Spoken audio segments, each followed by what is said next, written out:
Yasumi ko ulit ngayon. Ngayong araw nga ang continuation ng lakad namin ni Bebu. Katapos nga namin kumain ng McDo, ay naglakad lang kami papunta nga dito sa may train station. Hindi ko na nga masyadong tanda kung paano nga sumakay ng Densha dahil ilang taon na din akong hindi nakakapunta dito sa Japan. Ang unang ginawa nga namin ni Bebu ay bumili nga muna kami ng mga card. Pagkabili nga ay nagtanong nga muna ako dito kay Otosan para hindi nga kami mali ng pasukan. Tinuro naman niya sa amin kung saan kami pupunta at dito pala sa labas yung dapat namin puntahan na Eki. Ay grabe, nung mga time nga na to ay sobra talaga karimla. Gumagalgal na nga kami pareho ni Bebo niyan kaya sana talaga dumating na nga agad yung tren. Wala mang 5 minutes kami naghintay dumating na nga agad itong tren na sasakyan namin. Tuwang-tuwa nga kami ni Bebo dito sa nakita naming bata. Grabe talaga kakyutan lahat ng mga bata dito kahit saan ka lumingon parang mga anime. 13 stop nga pala bago kami bumaba ni Bebo kaya sa medyo dulo kami naupo. Kala nga namin pagbaba namin ng tren nandito na nga yung pupuntahan namin. Pero ang sabi dito sa Google Map na hawak ko kakailanganin pa pala namin maglakad ng mga 13 minutes bago kami makarating. Naman nagtanong na nga kami dito kay ate at tinuro naman niya sa amin kung saan yung exact na daan. Alam niyo ba ang mga Japanese ay sobrang babait talaga lalo na kapag ka nanghihingi ka ng tulong o nagtatanong ka sa kanila. Kahit hirap nga sila mag-English ay pinipilit nga nila para lang matulungan kami. Napansin nga namin ni Bebo na mas makapal yung mga yelo dito kumpara doon sa pinag-i-stayan namin. Kaya naman dito pa lang sa daan ay tuwang-tuwa na kami sa mga yelo. Sabi ko naman sa inyo, bawat lugar nga o bawat sulok dito sa Japan napaka-aesthetic at pwede mong pagpicturan. Dahil paakyat at bundok nga itong pupuntahan namin ni Bebo. Karamdam na nga kami ng pagod kaya naman sabi ko sa kanya mamahinga na lang muna kami. After nga nun ay naglakad na ulit kami papasok nga dito sa pinaka-office nga ng Mount Moiwa. Nag-elevator nga kami papunta sa 4th floor at pagdating nga namin dito ay bumili nga kami ng ticket namin. Yung ticket nga pala ng isang tao ay 2,920 yen. At kung i-convert nga natin sa peso ay aabutin din siguro ng mga 1,3 to 1,4. Kakailanganin kasi namin sumakay ng mga cart bago kami makapunta sa tuktok. Dahil nako, hindi kakayanin ni Bebo kapag ka naglakad lang kami, mamamaga ang rayuman niya.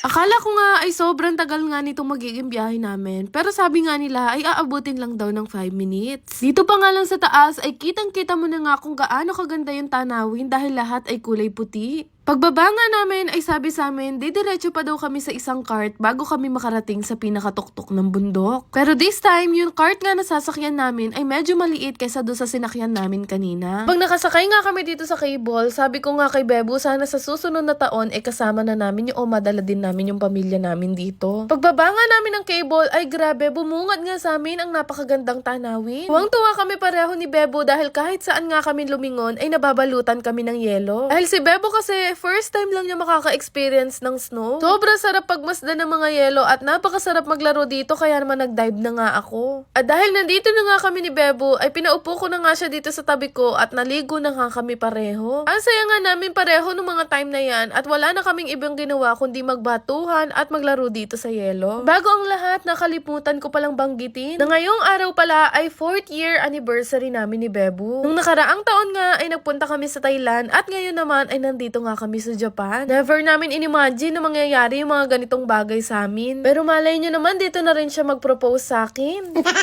Siyempre, dahil nababalutan nga kami ng mga yelo, hindi na namin pinalagpas yung pagkakataon na makagawa nga ng snowman. Marami nga rin mga ibang tao na gumagawa ng snowman, pero bakit yung sa amin, tuwang-tuwa nga kami sa naging kinalabasan dahil parang baliko yung ulo. Pero anyway, nagawan din naman namin ng paraan kaya nagmukha na rin siyang tao.